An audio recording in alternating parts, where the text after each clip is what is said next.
better known simply by her Christian name, Enya. Her last album was released 3 years ago. It sold over 4 million copies worldwide and included the chart hit single Orinoco Flow. Enya has just completed a new album called Shepherd Moons, and her latest single, Caribbean Blue, is already in the British Top 20. We spoke to Enya at the launch of the album here at Dublin's Hugh Lane Gallery. Well, with the success of Watermark, I thought on going in to work on Shepherd Moons that it'd be easier to compose and I'd have much more confidence, but I found that wasn't the case. It was something that happened, and I was very, very delighted about the success of Watermark, but I found it actually caused a little bit more pressure on me personally to come up to the same expectations successfully as I had with Watermark. So when I went in to compose for Shepherd Moons, I found I had to forget Watermark and concentrate on this album, and that took a while.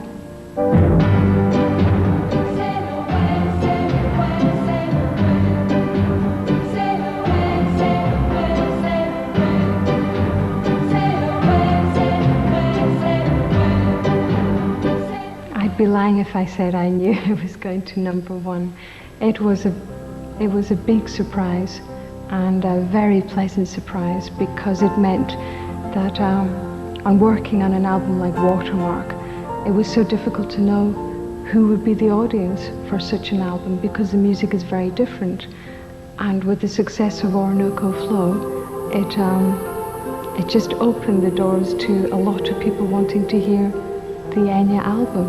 I've had so many labels, from world music to new age music, and I feel I sympathize with the media and journalists. They need to have a category to make life a bit easier for them. But then I feel sympathy for musicians. When they feel they worked on something different, they should be able to echo how they don't want to be pigeonholed in just whether it's rock or pop or jazz or new age or world music. And I feel it's something that's becoming more difficult as time goes on with musicians.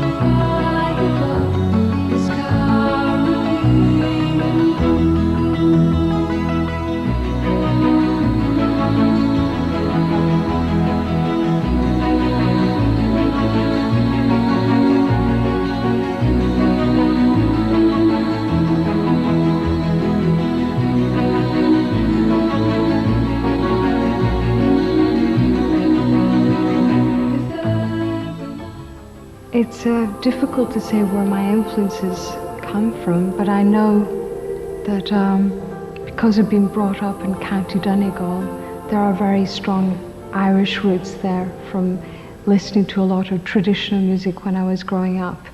But then I got involved in studying classical music, and then I was always involved in church music and hymns, and I enjoyed this as well. And I feel after I've composed a piece of music, I can feel that these three influences can be pinpointed in some melodies. But as far as what language I'm going to sing in, it's not really decided until we've finished arranging a piece of music.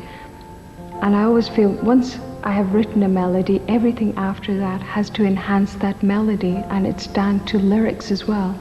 And sometimes to sing in English or in Gaelic doesn't sound right for that melody, and hence we try the Latin, because I know this from working singing hymns, how beautiful the sounds can be.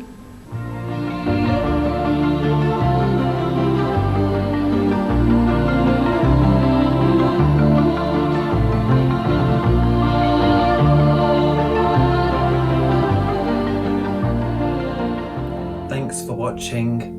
Don't forget to like, subscribe and share, and thank you for your continued support at the Enya Archives.